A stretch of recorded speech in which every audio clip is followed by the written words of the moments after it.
External Manufacturing Operations Manager. And he's going to talk about developing a relationship and using effective governance models with suppliers to ensure reliable end-to-end manufacturing compliance. So, Luiz is already working a long time in the field. I noticed that he is in Brazil, which I like a lot because my wife is as well. So, bem-vindo. The floor is yours, and introduce yourself further if you would like. Yeah, thank you very much. Hello, good morning. Thank you for inviting me, and thank you for being here, even in this, I would say, awkward situation on virus and everything like that. You don't know Brazil. If you knew Brazil, you know that this virus is a piece of cake, right? Brazil is much harder than that, and I'll try to show you something about that in this short presentation. But first of all, Charlotte, thank you very much for your thank you very much for your presentation. I think that if we could have time to talk, it would spend a couple of days talking about leadership and changes and things that we are facing, right? And I really liked your presentation. It links to mine as well. And there are some incredible examples of how relationship affects us, and in terms of our people, our teams, and our suppliers as well. Right. This is a very interesting point. And just a short story. Last Friday, a friend of mine told me that she has an intern working with her, and she asked for this young girl to make some follow-ups on their procurement processes. And the young girl said, okay, I'll do this once for you, okay? I have not been contracted to do this kind of things, right? So I'll work for you this time, but please give me more big jobs. Hey, but you're an intern. You have 1 month working for us. Well, that's enough, right? So this is the kind of people that we are managing. So with no further delays, let me just introduce myself and my topics. We'll be talking about developing relationships, right? And using an effective governance model that is the one that we have at BME, okay? We will go through some roadblocks of operating in Brazil, just to start the discussion. The communication transparency when developing partnerships with our suppliers. A little bit on Bayer external manufacturing governance model, and some takeaways, okay? My objective here is to share some expertise with you and to try to make your life easier, right? To give you some insights when you can remember and recall when dealing with your business, okay? Well, my name is Luiz Barberini. I've worked for these companies in the past, right? Many of them, almost 30 years career, in different areas like logistics, manufacturing, planning, and blah, blah, blah, blah, blah. Okay? So long time working on different companies, different mindsets, and different approaches, okay? Currently I work for Bayer, and I will not discuss much about Bayer. I will not show some numbers, but these are the products that we have. A few of the products from the Consumer Health Division, which I work for, right? And probably you know a few of them. And from all the numbers that we have at Bayer, there's one number that's really important for us. It's this one, 1.6 billion. And what it means? Customers, that's it. Yeah? We did not arrange that, but it's right? Customers. 1.6 billion customers using our products in a daily basis, right? So this is the most important thing. And products like Barberini, okay, great product. This one has been made in Brazil, and it's for you, right? And this is for you. You can, if you don't have babies, you can use it here. You can give it to your wife. So it's a very nice product, right? So Brazil is not a country for amateurs. Just to start our discussions, right? We have many roadblocks in our operations in Brazil. I don't know if many of you work with Brazil or have branches in Brazil. Do you? You, yeah, just a few. Okay, lucky.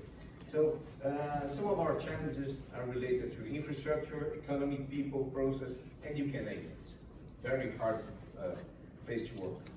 Some recent facts about Brazil. Brazil was taken off.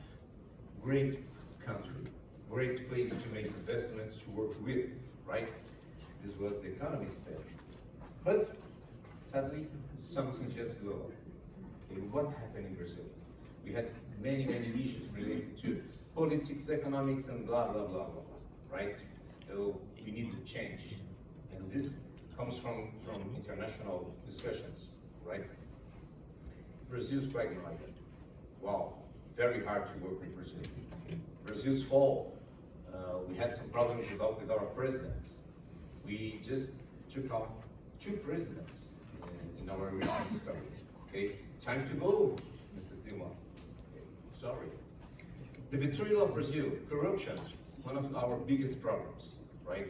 We have a huge country, huge economics, but a huge problem as well, right? And most recently, we got a new president. Wow. Many things to change, many different approaches, and we must understand what's going on for the future. But it's not very easy, okay? We have the rich and the poor Brazil. The north and northeast of Brazil are very poor, okay? And the south of Brazil, it's very rich. So very different country, different countries within just one country. This is the point that we have, right? I'll take, for example, just the infrastructure topic, considering these ones. So most of the time, we use these nice roads to distribute our goods, to move our goods, okay? While in the countryside, one must come these bridges, okay? Yeah, this is a bridge. You can trust it. This is another one. And this was a bridge as well, okay? So you have to try to go through these ones. And I was personally checking if this one could stand a truck. Yeah, it did good, right? But it's complex. You must go through these ones to get these other highways. So can you imagine? Yeah. This is in the north of Brazil, and during the rainy season, of course. But your products, my products, they are here. They're within this truck. And when I call the driver, hey, where are you? Oh, I'm on the road. Okay. And where's my finished goods to be delivered? Oh, they are here. They're safe. They are very safe here. They will go nowhere. Yeah, I know. So we must go through these highways, finding some surprises in the journey. This is the road to nowhere. It ends up on a river. So can you imagine? Right? Or you can see something like this in the south of Brazil. Not sure if you can see, but a couple of panthers crossing the road, right? And my question, if you are a truck driver and you have a flat tire, what would you do? Would you leave you see these animals and then you have a flat tire, would you leave your truck? I don't know, right? You can find something like this as well, right? Of course, this is the north of Brazil. It's a huge anaconda. If you kill an animal like this, you go to jail, right? Immediately. So you have to stop and wait. Unless if you think like my wife. My wife, she hates snakes, so she said, I will go through her and back and forth, so just to guarantee, right? And you might have something like this as well. Please pay attention and tell me what you think about this.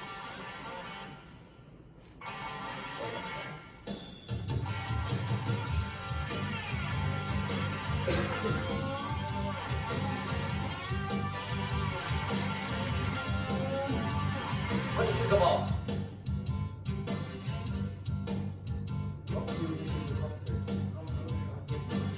Wrong holding. Maybe. Side wings. Drink and drive. 1 hour. 1 hour. One driving hour. Oh, you're driving. No. This looks amazing. No. Sex and drive. Maybe. At least someone's having fun, right? But we got the right answer here. This is a contest between truck drivers. 120 kilometers per hour, right? And it's a contest. Check that one. So this is the ability of keeping the truck running when doing some maneuvers like this. That's why you see one truck moving in front of the other, and then the truck drivers keep filming, right? And then they change their videos. Okay. What's it all about? It's about people, right? You can look for a trustful supplier, you can have your audits, you can do a lot of things to prevent it, but it's all about people. You have to manage people. You have to look for reliable suppliers, but it's all about people. But when you look for suppliers, in the seek of suppliers, you must share, first of all, your focus. Bayer, it's moving very quickly on the outsourcing way. We are starting to outsource our R&D, which is complex to a pharmaceutical company. The R&D is the basis, is the root of any pharmaceutical company. And we are starting to outsourcing the service. In order to do that, I must guarantee that my partner has the same vision that I do. We must share the same vision. Something like this, the shared focus. We have different companies, and each one sees the things in its own way, right? We are talking about focus on the customer versus customer's focus. And there's a slight difference here that must be very clear, okay? Focus on the customer versus customer's focus. The first one is to fulfill customers' needs for products and services. The second one is to share customers' vision. We share the same vision, right? So it's something like this. The first one, focus on the customer. I have a fast food, right? I can give you any food that you like. I'm focusing on you. The second one is a different kind of restaurant. They understand you, they know what you want, right? So this is the kind of focus that we want to share with our suppliers. I want them to share the same focus that we have. And remembering, the final user, my final focus should be on the user. I might think that my product or my services are good ones, but what does the user see? Something like this. So please, pay attention on the final user. That's why you must take a lot of care when searching for our suppliers, okay? At Bayer, we try to find the right balance between these three factors: quality, cost, and service level, okay? These are the main ones, and I do believe that the same happens to you, okay? These are the fundamental few. These are the very few ones that we must focus and guarantee, right? I check for the right balance using some KPIs, and probably you have this kind of situation here. New dashboards with different KPIs that we can track, okay? And then that's one trending to zero over there, right? And what's that? It measures how well we understand them.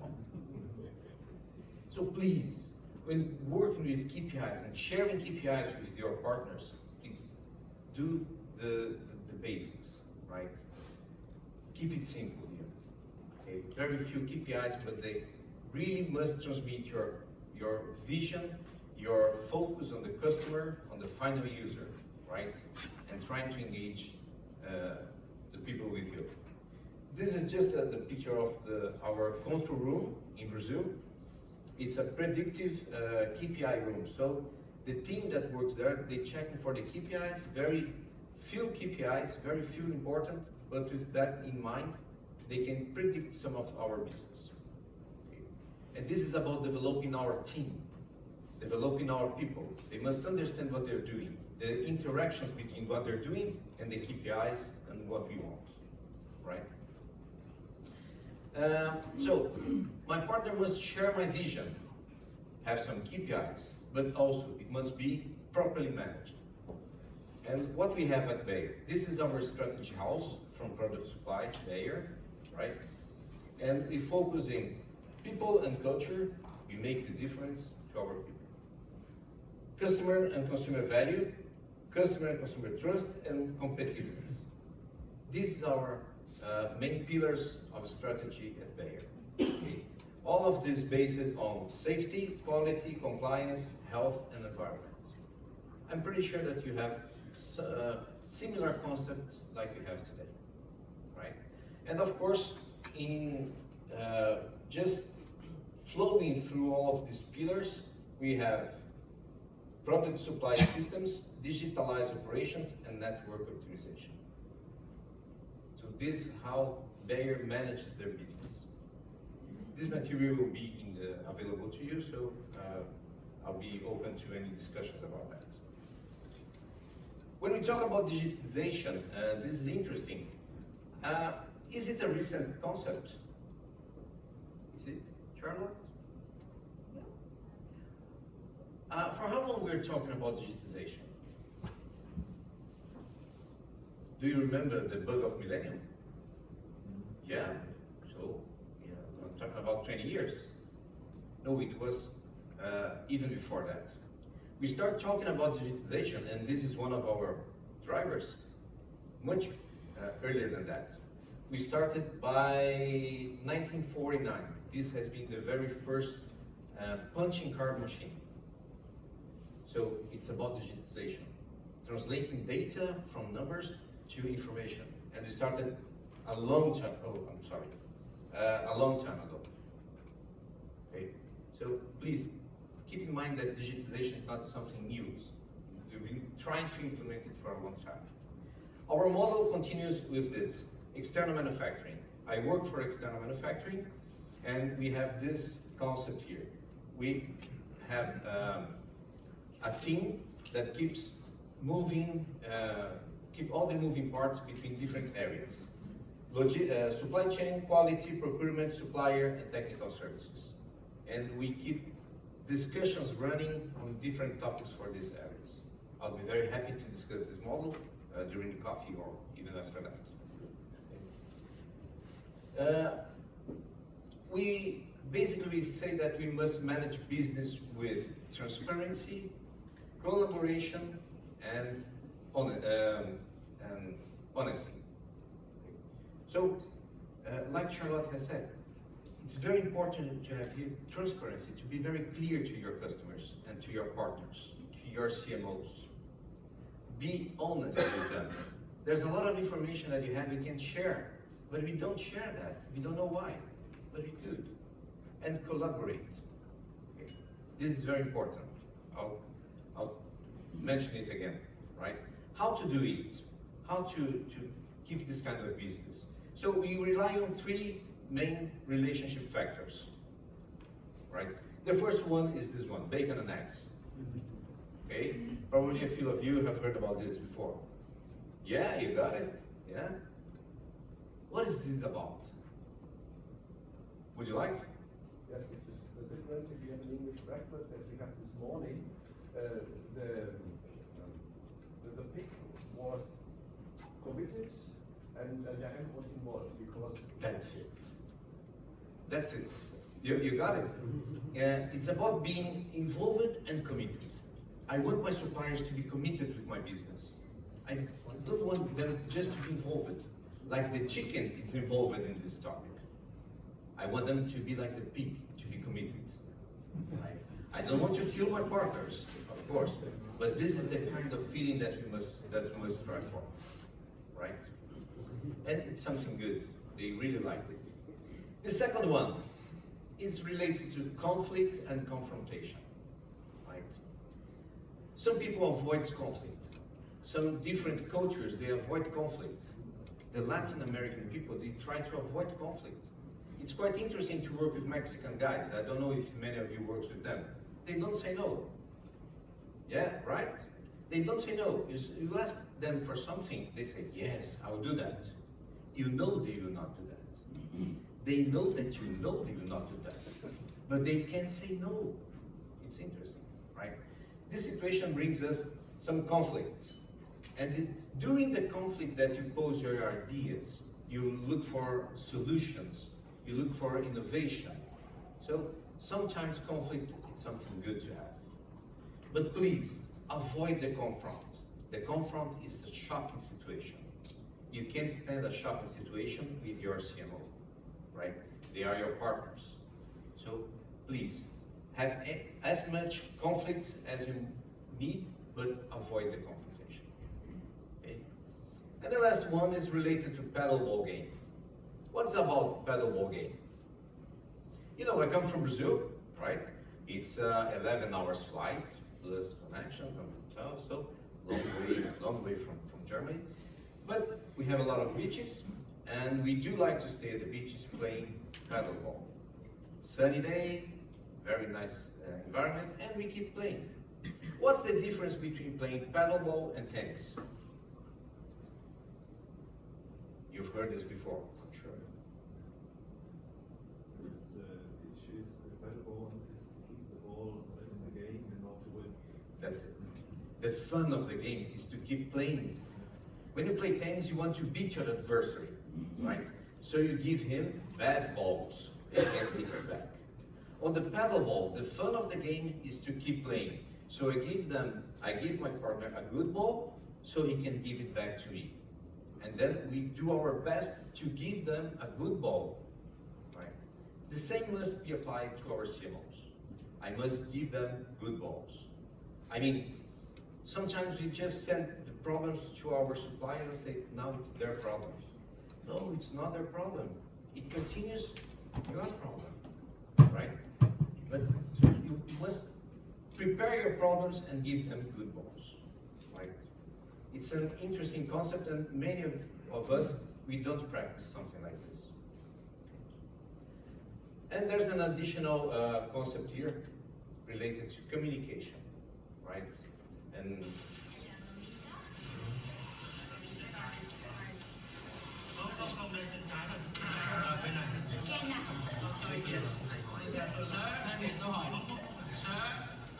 Left leg, sir. Left leg. Right leg.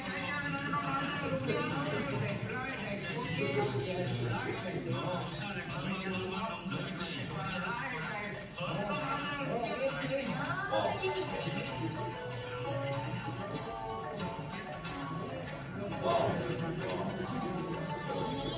Can you imagine you're receiving that anesthetics, you're about to sleep, and okay, left leg, right leg.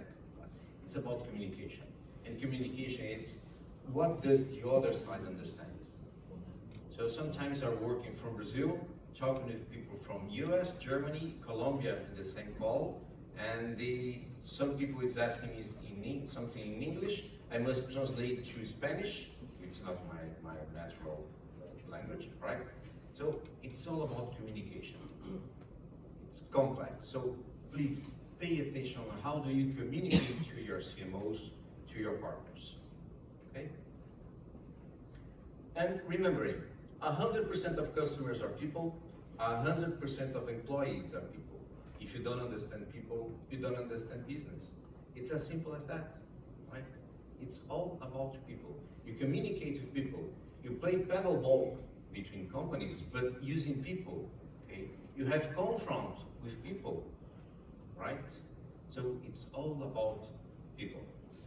All about managing these people correctly, okay? And finally, my main takeaways from here. Be present. Your partner must feel that you're with them. Bring them with you. There's a very good question that I used to play that. Many of you have S&OP processes implemented, right? Sales and operation processes. How many of your companies invite your 30PLs or logistic operators to your S&OP meetings? No? No? Okay, this is the regular answer that I get, right? Why don't you invite them to your meeting? Is there any strategic or critical decision that you discuss in a regular S&OP meeting that they could not hear from you? No, You'll be talking about volumes. Your third PL has all your volumes. You're talking about prices. They have your invoices. They have everything. So why don't you bring them to your house 3-4 months in advance and tell them your plan?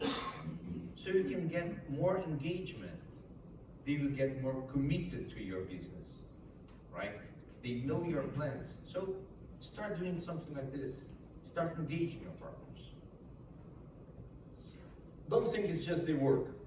Play paddleball. It's not about their work, your work. It's a joint work between companies.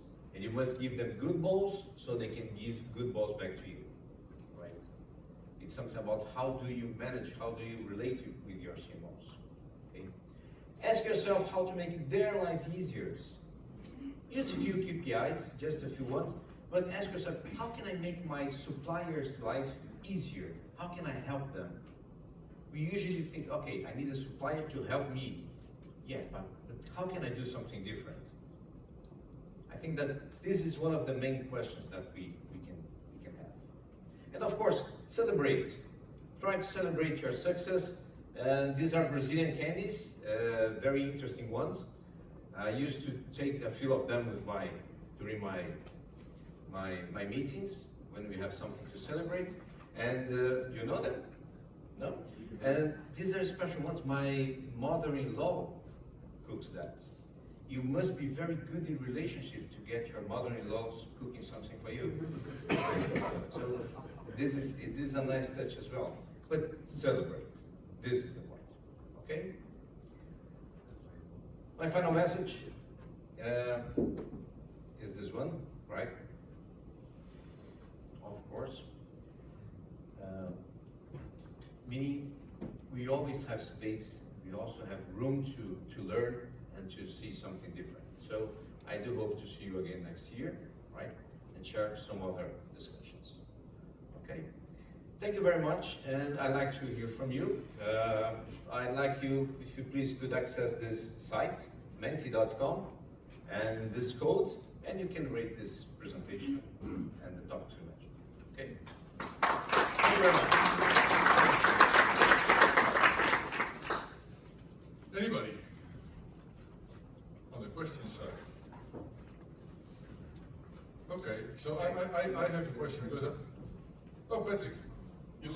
Oh, you're quick. Hey, I have a question because you work in Brazil, but you work for a global company. I like your presentation. What about cultural differences? How does Bayer deal with those kind of cultural differences across the globe in those principles? Perhaps that might be so for next year, but if you would like to share, the kind of the key fundamental differences. No, this is really tough. We are as a global company, different cultures, different behaviors every day. So we try to have a basis of contact or cultural, I would say, culture that we share among our branches and everything. So this is the Bayer, related to Bayer's values, life, leadership, integrity, flexibility and ethics. And we try to discuss these ones. The other ones goes country to country, different approach, different ways to manage people. And this is one of the most challenging situations that we have from global leadership positions, to correctly understand what happens in one country and how to approach them. And we have missed many projects due to different or to wrong approach in a specific culture or country. Okay? Somebody else? I have one. Sure. So we're having the COVID-19 issue globally, but Brazil had not recently Zika. They have dengue for many years already. So what can you explain a little bit about the Brazilian culture, people behavior over there to deal with this kind of issues, supply chain related, which we can think of and discuss further during networking? Because Brazil have been dealing with this kind of issues. Yes, we are dealing with those ones. So I would say Zika, virus, dengue, they are critical for us. For this year, we have almost 60,000 cases of dengue in Brazil, and it can kill as well. So It's transmitted by a mosquito, right? So it's even easier to control this disease. But remember that map of Brazil, we have the north, they are very poor people over there. Many, I would really say that ignorant people, they don't have access to education or to basics on health, right? So it's very complex. We are dealing with this new crisis, but Brazil is very well prepared for that. Of course, we do believe it will affect somehow our supply chain, mainly due to the companies that work outside Brazil, and they must ship goods and even raw materials to Brazil. So it will be tough anyway. Okay. Thank you very much. Thank you. Thank you, Luiz.